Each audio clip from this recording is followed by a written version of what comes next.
Dios les bendiga. Como siempre digo, no es fácil pararse acá. Siempre uno está medio tiritón. Amén. Pero como todo comienza con oración, vamos a orar y pedirle al Señor, ya que oró mi hermano, pero siempre me gusta orar porque hay que ponerse a cuenta día a día con el Señor. Amén.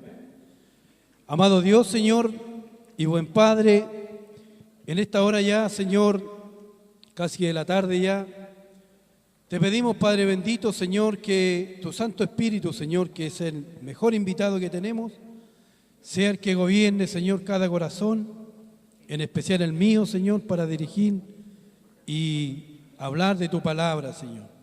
Padre, guíanos, Señor, dame la sabiduría que se necesita, la equidad, donde ciencia, Señor, para discernir si hay algún alma, Padre bendito, que pueda recibir tu palabra, Señor, y pueda irse, Padre bendito, en completa restauración. Padre, guíanos, Señor, ministra, Padre bendito, este tiempo, para que tú suministres, Señor, nuestras necesidades y podamos, como máxima prioridad, Señor, administrar tu presencia. Padre, gracias te damos, Señor, y sea tu bendición en el nombre de Jesús. Amén. Amén.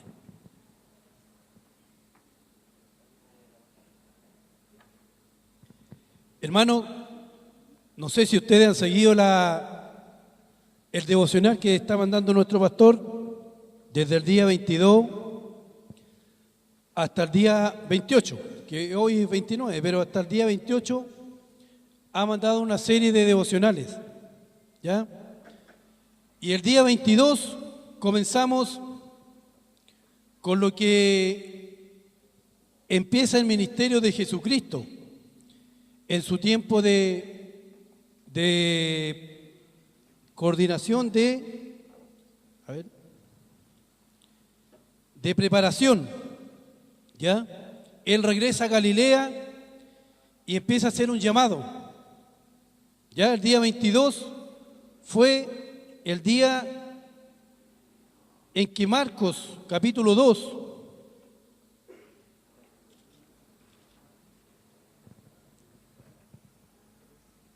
Marcos capítulo 2, versículo 14, 15 y 17.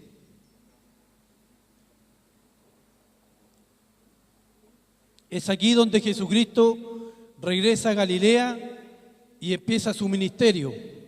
Amén. Y dice así la palabra de Dios. Marcos capítulo 2, versículo 14, dice: y al pasar vio a Leví, hijo de Alfeo, sentado al banco de los tributos públicos, y le dijo: sígueme. Y levantándose, le siguió.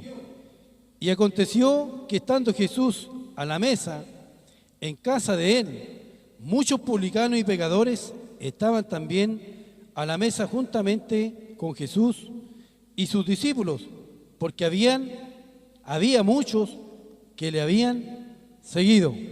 Amén. He aquí donde Jesús dice: sígueme. Le dice esta palabra, una palabra con autoridad a Jesús. Y ese levantarse significa que es como el resucitarse, el volver a levantarse por segunda vez. Porque sabemos que Leví era Mateo, ¿cierto? Este cobrador de impuestos. Este cobrador de impuestos que se juntaba con los publicanos y hacían cenas en sus casas, pero era mal visto por los rigurosos judíos de la época. Eran pecadores, pero aquí vemos que Jesucristo hace un llamado y esta misma voz que hace Jesucristo es la misma voz que llamó a los 4. ¿Se acuerdan que más atrás nuestro hermano Pablo predicó la semana pasada que llamó a los 4 pescadores? Esta misma voz es la que sanó a la suegra de Pedro. Esta misma voz es la voz que liberó al endemoniado. Y esta misma voz, con autoridad, fue la que llamó a Mateo, a Leví, ¿cierto? Entonces podemos ver que esta voz con autoridad, esta voz que tiene este reglamento espiritual, podríamos decir, que solo Dios puede manifestarse a través de Jesucristo. Y es como dice Juan 6:44, que dice que ninguno puede venir a mí si el Padre no lo trajere. Este trajere viene del verbo elko, del griego, que significa arrastrándole. Amén. En este mismo contexto, nosotros nos ponemos a ver que usted y yo fuimos arrastrados al Evangelio. Alguien nos habló a nosotros del Evangelio de Cristo. Y sabe que mientras meditaba en esta palabra, vino a mi vida en el año 1998, no sé si algunos se acuerdan, cuando Chile jugó con Italia. Yo estaba en la casa de un amigo, un vecino, y recuerdo que estábamos saliente carrete, ¿ya? Y estábamos ahí, y el hermano de él, que era un hermano en Cristo, recuerdo que se llevó mi nombre y los pidió a todos los nombres y los anotó. Y se llevó mi nombre. Yo en el año 99 acepté a Jesucristo como Señor y Salvador en una campaña. ¿Sabe que esa palabra, ese hombre era un discípulo? Un hombre que tuvo una visión de llevarse los nombres, y esas oraciones me arrastraron para que yo aceptara a Jesucristo. Amén. Entonces dice que Él da la capacidad para ir. Y es la capacidad que todos nosotros tenemos para ir.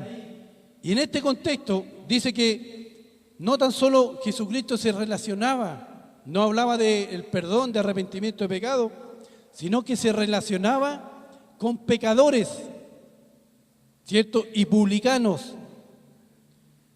Y en esta mañana, como decía el devocional, Dios nos hace esa pregunta a nosotros y nos dice: ¿te relacionas con aquellos que yo deseo convertir en mis discípulos?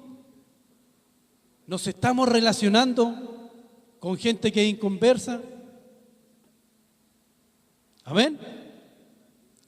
Y en base a eso podemos decir que Dios está buscando a los necesitados, porque más atrás dice que los enfermos los que no tienen al Señor no tienen necesidad de doctor, los que están sanos, pero los enfermos espirituales son los que tienen esta necesidad. Y esta fue el primer día, el día 22, ¿cierto? El día 23, Dios nuevamente, hablándole acerca de la rigurosidad de este legalismo, que el día 23 les habla acerca del ayuno. Y eso lo encontramos en Marcos capítulo 2, versículo 19 al 22.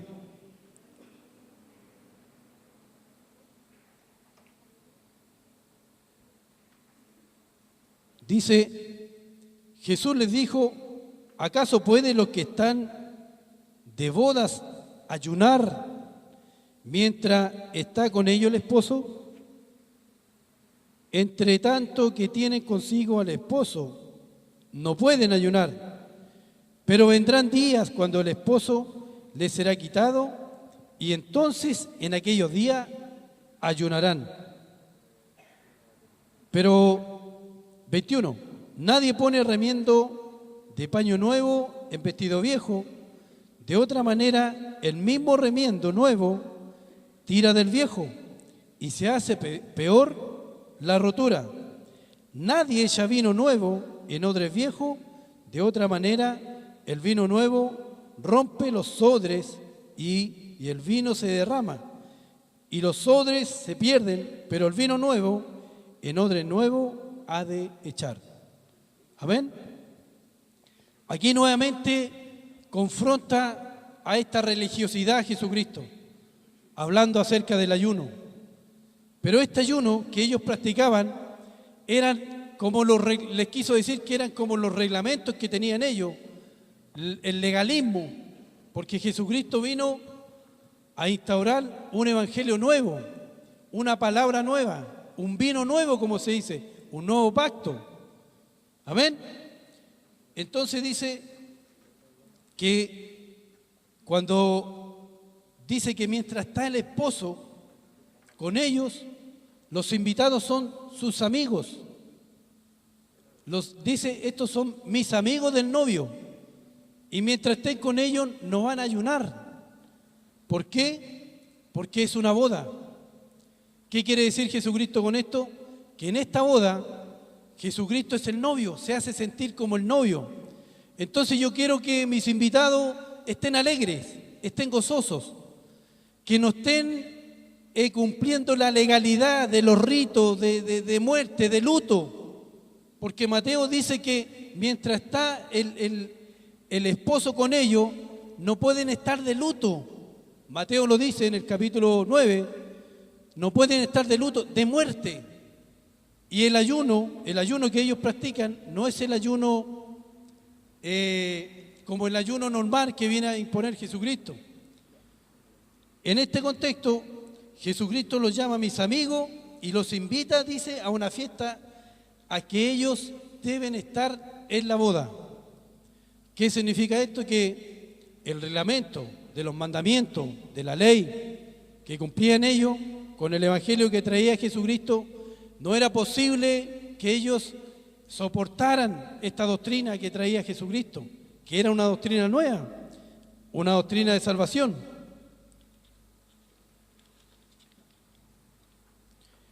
Entonces, en este día 23 del devocional, también Jesús dice que nos hace una pregunta y nos dice, ¿estás en una boda con el novio o sigues tratando tristemente de demostrar esfuerzo para conquistarle?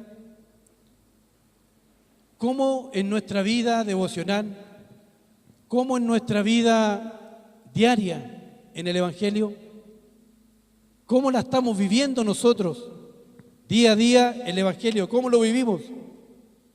¿Qué expresamos nosotros de alegría hacia aquellos que están a nuestro alrededor, a nuestros vecinos o aquellos que están en la calle? ¿Cómo nosotros demostramos este nuevo pacto que trajo Jesucristo? Que es un pacto de alegría, un pacto que nos da la alegría de seguir predicando el Evangelio. Amén.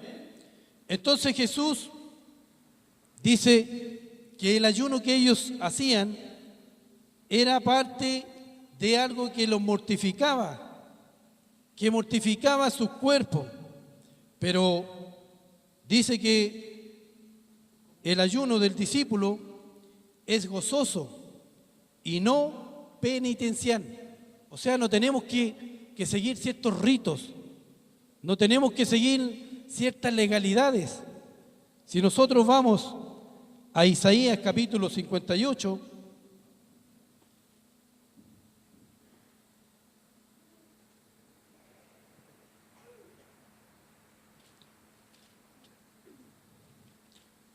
versículo 6 dice, ¿no es más bien el ayuno que yo escogí desatar las ligaduras de impiedad, soltar las cargas de la opresión y dejar ir libre a los quebrantados y que rompáis todo yugo? ¿No es que partáis tu pan con el hambriento y a los pobres errantes albergues en casa? Cuando veas al desnudo lo cubras y te escondas de tu hermano. ¿Y no es ese el ayuno que nos pide el Señor? Que nosotros tenemos que ayunar por aquello. Nosotros como hijos de Dios, como lo dice Mateo 9:15, nosotros estamos de luto, hermano. Pero luto en el sentido que hay almas que en esta hora y en este mismo momento se están velando y se están yendo a una eternidad sin Dios. Nosotros ayunamos por aquellos que no conocen al Señor. Ayunamos por nuestros familiares. Entonces Jesucristo no se está oponiendo al ayuno aquí, sino que se está oponiendo a que el ayuno que hacían ellos no era correcto. Pero Dios viene a poner un orden, y este orden es el Evangelio de ahora, el nuevo pacto. El ayuno del discípulo dice gozoso y no penitencial, y es de comida. Por ello se toma la cena con los hermanos. Cuando nosotros nos reunimos a cenar con Cristo, con la Santa Cena que llamamos, no nos reunimos con gozo, no nos reunimos con alegría, pero también confesamos nuestros pecados, pero también Dios nos restaura para que nosotros podamos llevar una palabra fresca a aquellos que no conocen al Señor. Aquellos que no han escuchado o aquellos que tienen sus oídos tapados. Pero eso es lo que quiere Cristo. Cristo quiere provocar una palabra nueva, una palabra de verdad, una palabra fresca. Que no nos acomodemos porque estamos aquí, somos miembros de una iglesia, porque diezmo, porque llevo tantos años, porque conformo un directorio. Pablo dijo que lo tenía por basura, hermano. Lo que Cristo me llamó es salvar almas. Salvar almas. Usted está aquí, usted se viene a adoctrinar. Usted viene a recibir palabra porque Cristo quiere capacitarlo para que usted salve almas. Proverbios.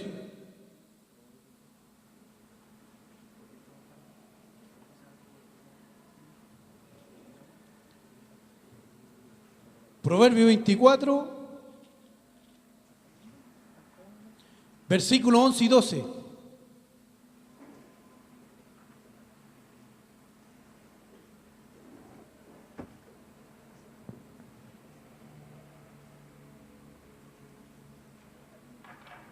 Recordemos que este es un culto misionero, hermano.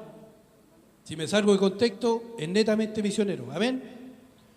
La palabra dice, libra a los que son llevados a la muerte. Libra a los que son llevados a la muerte. Salva a los que están en peligro de muerte. Porque si dijere ciertamente no lo supimos, ojo, no lo supimos, ¿usted sabe que la palabra olvidar no existe? ¿Sabía eso usted o no?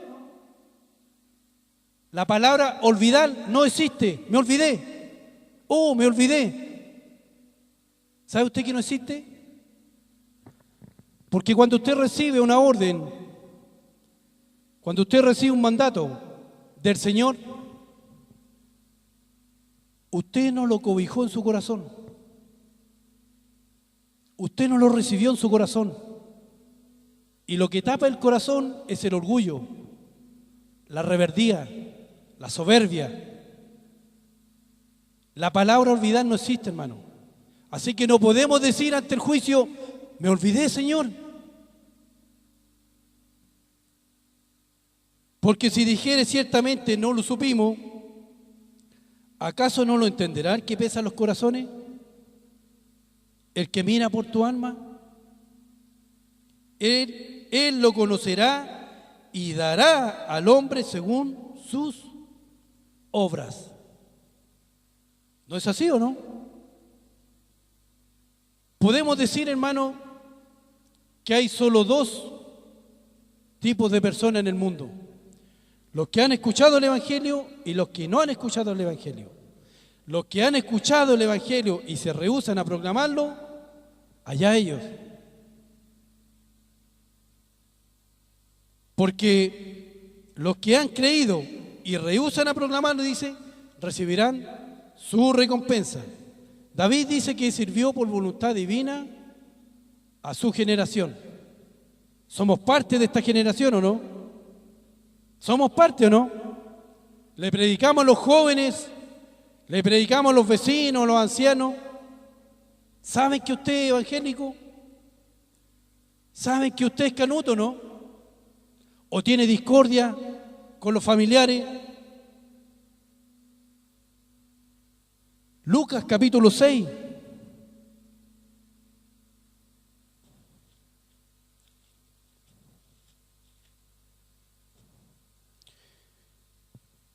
Capítulo 6, versículo 31.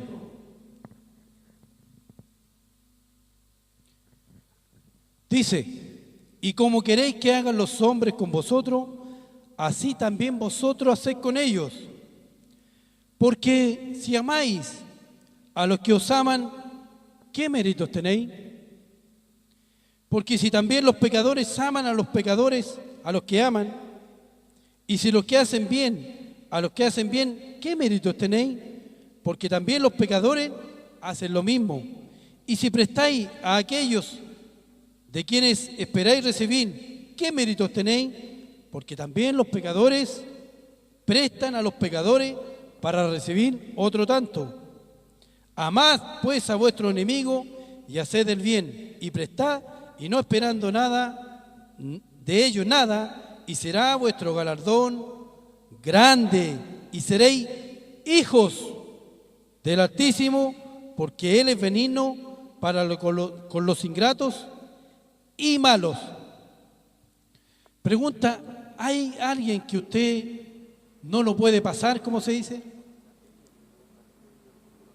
¿Hay alguien que usted diga, me cae mal? Oh, ese tipo, oh, tantos, oh. ¿Hay alguien? ¿Le doy un consejo? Sáquelo de su corazón y ámelo. Ámelo. Porque si usted está aquí en este día, es porque Cristo lo amó a usted. Y Él perdonó mucho más de lo que usted tiene que perdonar. ¿Qué méritos tenemos, hermano? Si todos lo hiciéramos, siervos inútiles somos. ¿Cuántos siervos hay aquí? ¿Cuántos siervos?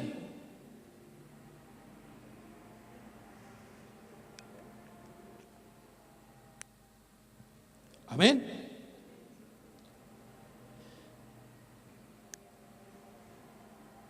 Dios ama a los pecadores, hermano. Dice que Dios ama al intolerante, al soberbio, al altivo. Dios lo ama. Pero lo va a amarlo a través de usted. A través de mí. Va a demostrar su amor. Amén. Día 24, el Señor del día de reposo. Eso está en Marcos capítulo 2, versículos 27 y 28. Y dice también les dijo, el día de reposo fue hecho por causa del hombre, y no el hombre por causa del día de reposo.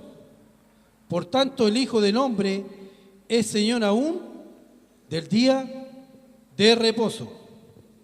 He aquí donde los fariseos siempre buscaban atacar a Jesucristo, ¿cierto?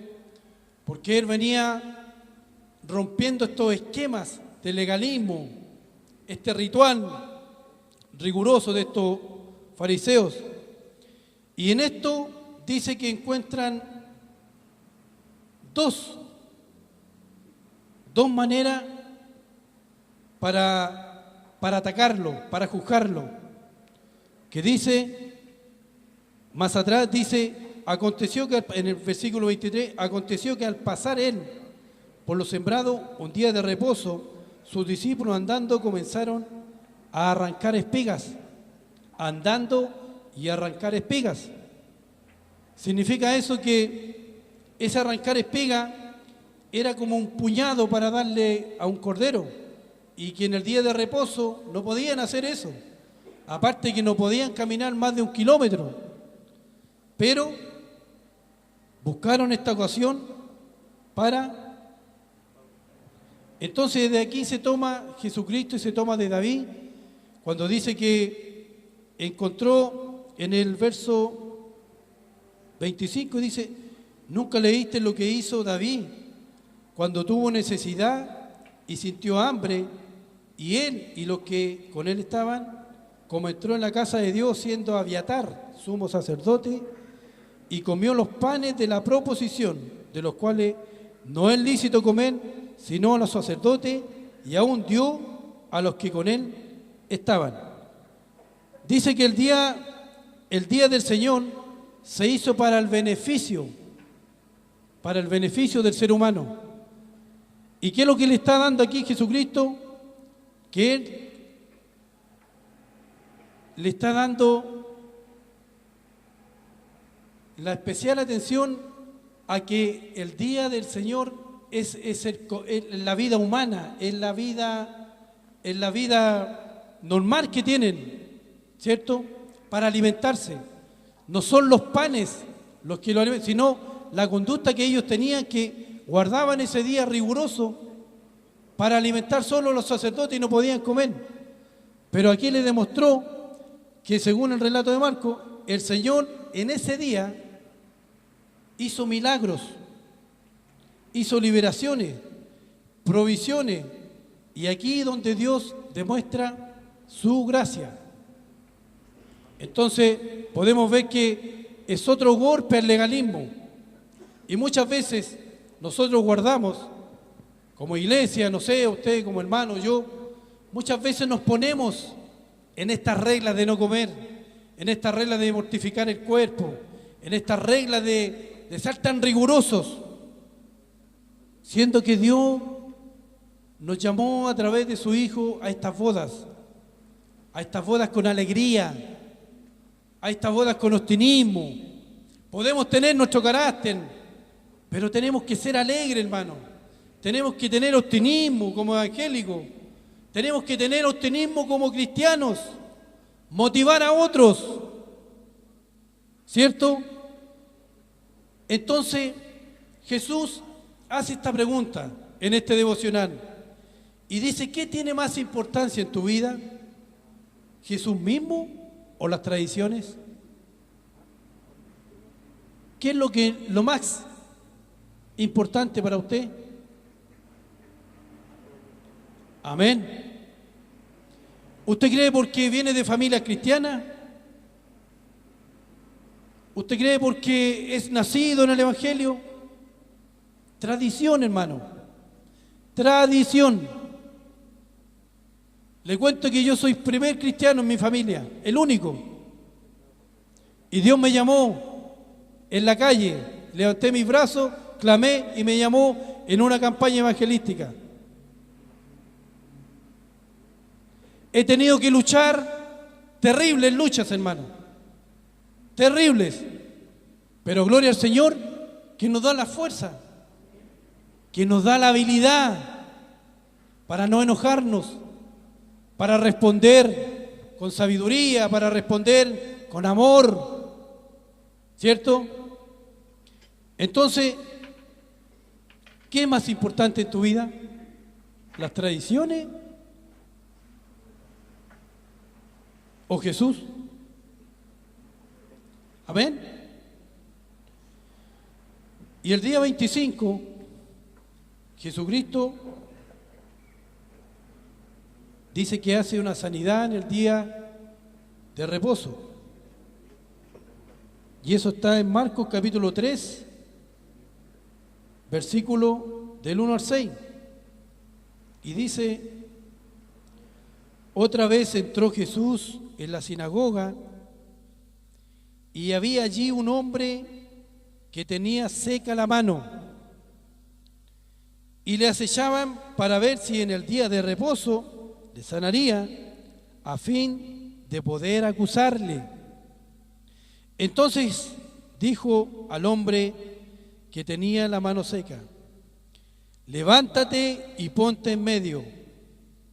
Y les dijo: ¿es lícito en los días de reposo hacer bien o hacer el mal?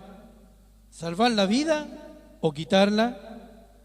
Pero ellos callaban Entonces, mirándolos alrededor con enojo, entristecido por la dureza de sus corazones, dijo al hombre: extiende tu mano. Y él la extendió, y la mano le fue restaurada sana. Salidos los fariseos, tomaron consejo con los herodianos contra él para destruirle. Podemos ver que este capítulo 3 sigue siendo la rigurosidad religiosa, pero nuevamente Jesucristo, en medio de la sinagoga, hace una sanidad. Y esto ya es un golpe a la religión imperante, que eran los fariseos y los saduceos, ¿cierto? Que no podían creer que este Jesucristo tenía poder para sanar.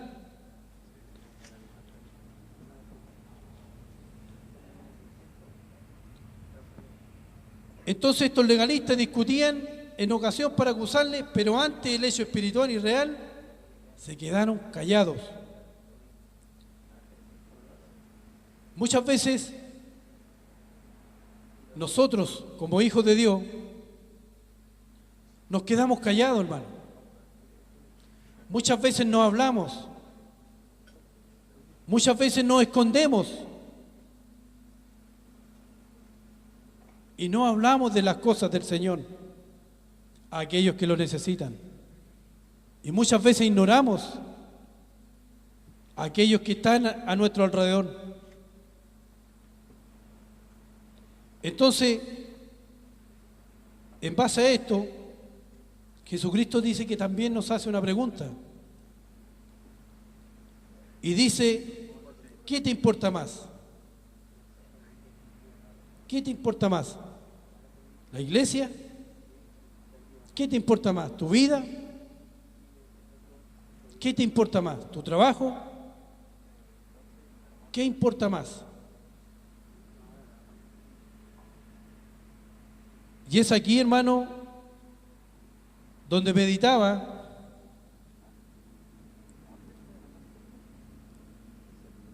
y Dios lo que quiere, hermanos, de nosotros en nuestro corazón. En nuestro corazón. ¿Cómo está nuestro corazón, hermano? Dice el Proverbio 6:18, el corazón que maquina cosas perversas. ¿Sabe usted que Dios cuando nos mira nos ve perverso, hermano? Si no es por Jesucristo. ¿Cómo está tu corazón, hermano? ¿Cómo estará, dice Zacarías, cómo estará tu corazón en el día del juicio? Engañoso y perverso es el corazón más que todas las cosas, porque de la abundancia del corazón habla la boca. ¿Y usted sabe que la lengua con el corazón están conectados? ¿Sabía eso usted? Usted lo sabe, po. De lo que hablamos en la abundancia. ¿Qué es lo que hay en mi corazón? ¿De qué está ministrado el corazón? ¿Qué lo ministra día a día a usted en su corazón?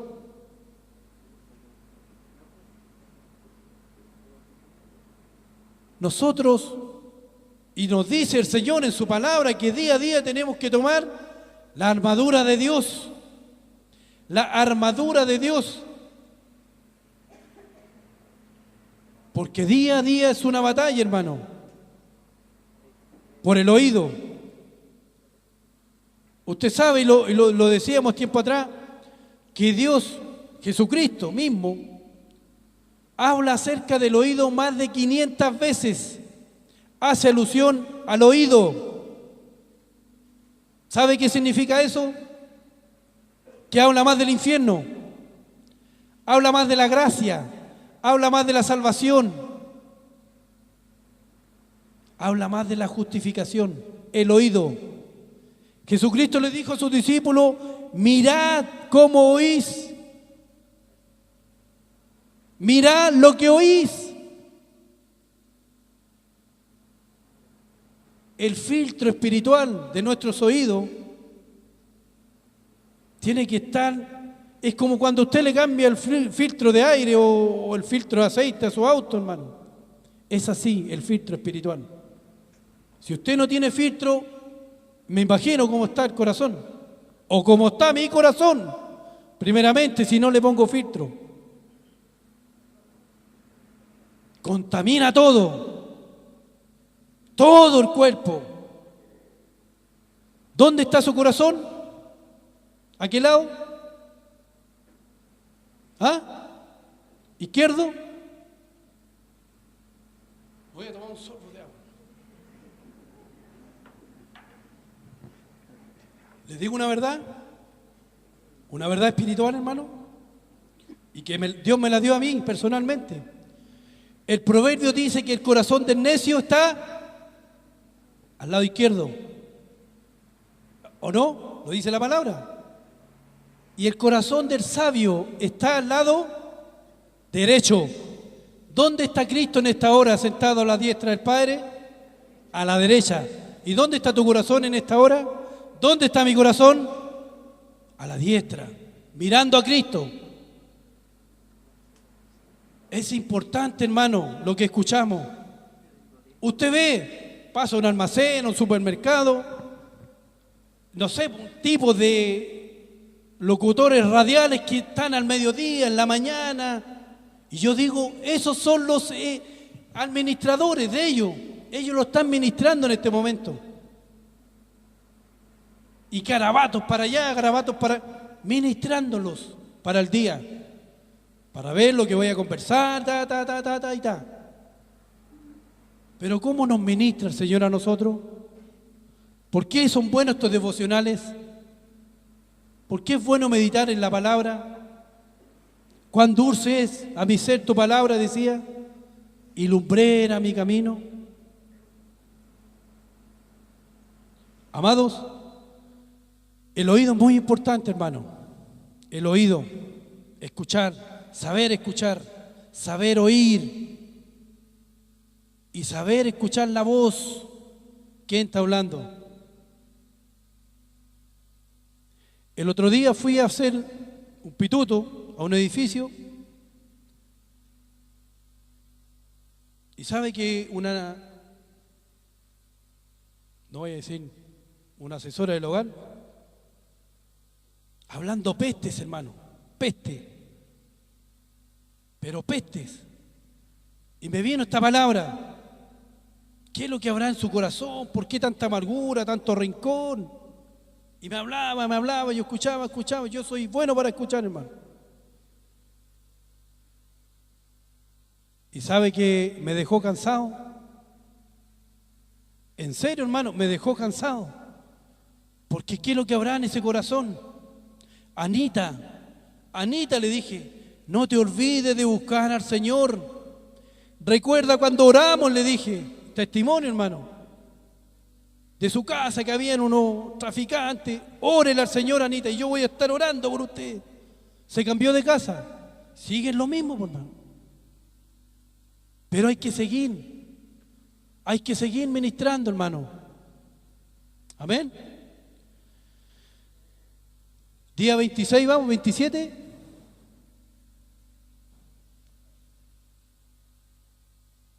¿25? 26. Amén. Día 26 dice que Marcos 3, 7 y 9.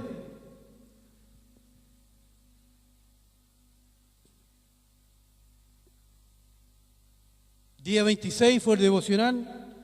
Marcos capítulo 3, 7 y 9. Y dice, Jesús se retiró al mar con sus discípulos y le siguieron gran multitud de Galilea y de Judea y de Jerusalén y Idumea y del otro lado del Jordán y de los alrededores de Tiro y Sidón, oyendo cuán grandes cosas hacía grandes multitudes, vinieron a él. Y dijeron a sus discípulos, y dijo a sus discípulos, que le tuviesen siempre lista la barca a causa del gentío, para que no le oprimiesen.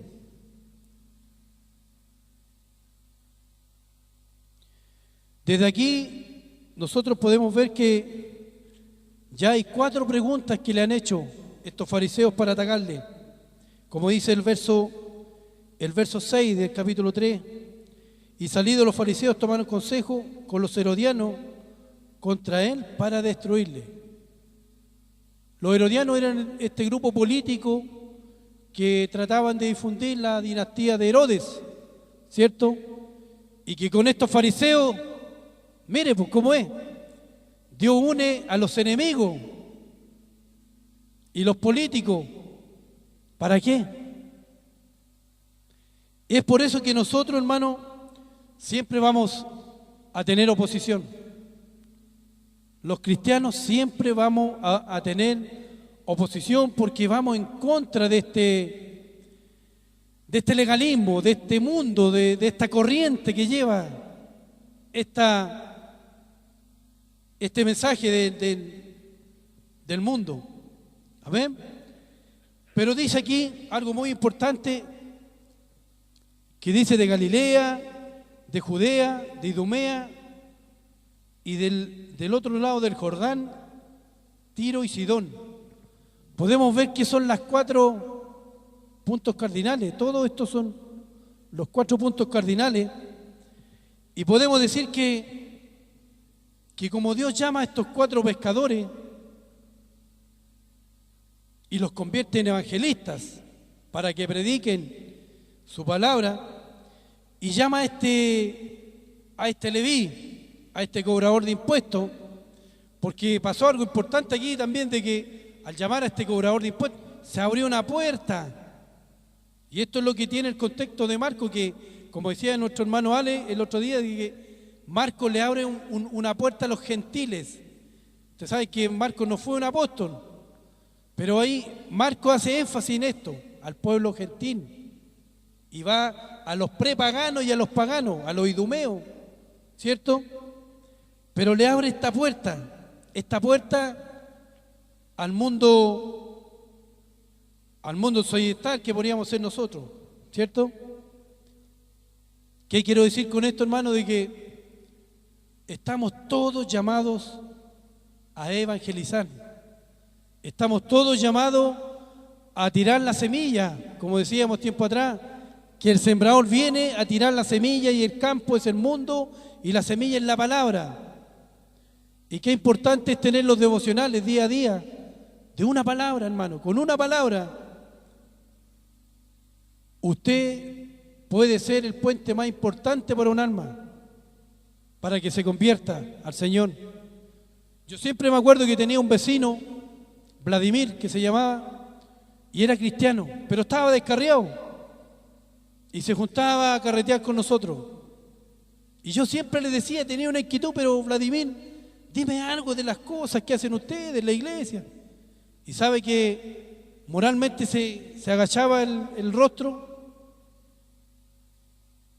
Y sabe que un día me dijo esta palabra, que está en Eclesiastés, capítulo 12, y dice, acuérdate de tu Creador, me dijo Saúl.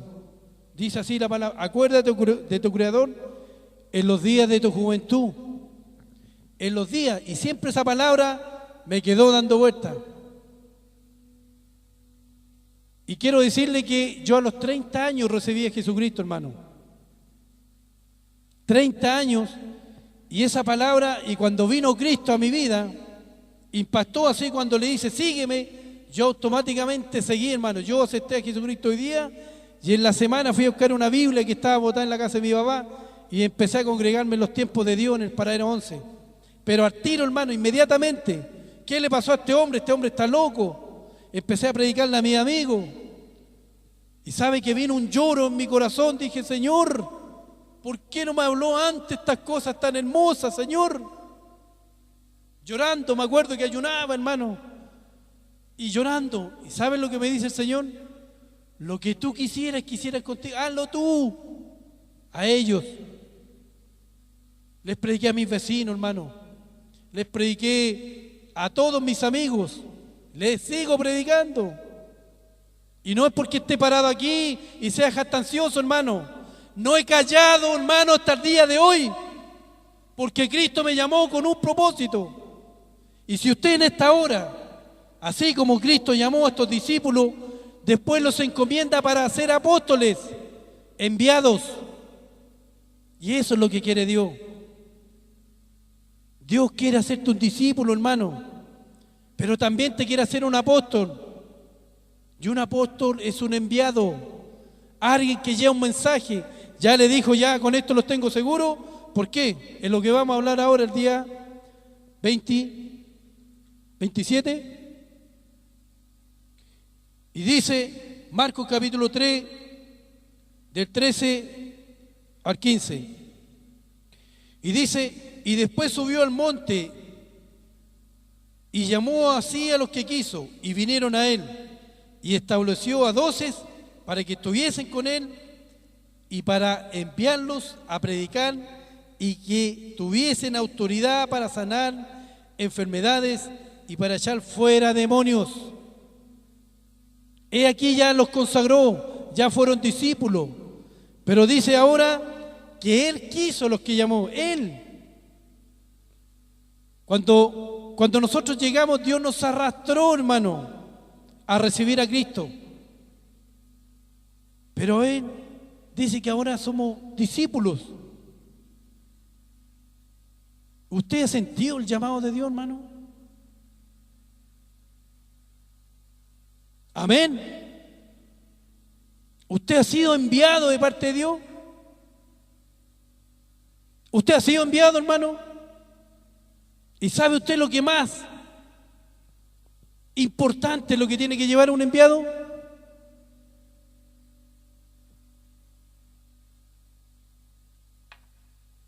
Bien, la palabra. Yo conté tiempo atrás el Salmo 38, hermano, orando. Un hermano llegó, me golpeó la puerta, hermano Saúl, lo vengo a buscar para un trabajo. Hermano Marco, le dije, estoy trabajando. Lo vengo a buscar por un trabajo espiritual. Dios me lo mostró a usted. Amén, pues le dije, al tiro. Mi hermano está en el hospital. Mi hermano se va a morir, dijo. Pero yo sé que Dios tiene la última palabra. Hermano, años atrás yo le prediqué a Marco y Marco se convirtió. Mire, cómo se devuelve. Yo no podía decir no.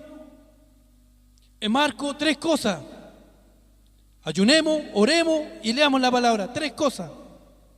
Ayunemos, oremos y leamos la palabra. Ayunamos, oramos. Y mire cómo el Señor va y le muestra una palabra a un ex jefe que tenía yo, que se subía a orar a la azotea del edificio y le muestra el Salmo 38. Dice que está orando arrodillado y dice Salmo 38, audible, hermano. Y dice, pero me están molestando. Bajó, leyó el Salmo, no lo entendió. No es para mí, pero ¿qué? Me junto con él, me muestra esta palabra y le cuento el testimonio. ¿Sabes que estamos orando y ayunando por el hermano que está tiene cáncer? Y le dieron días de vida.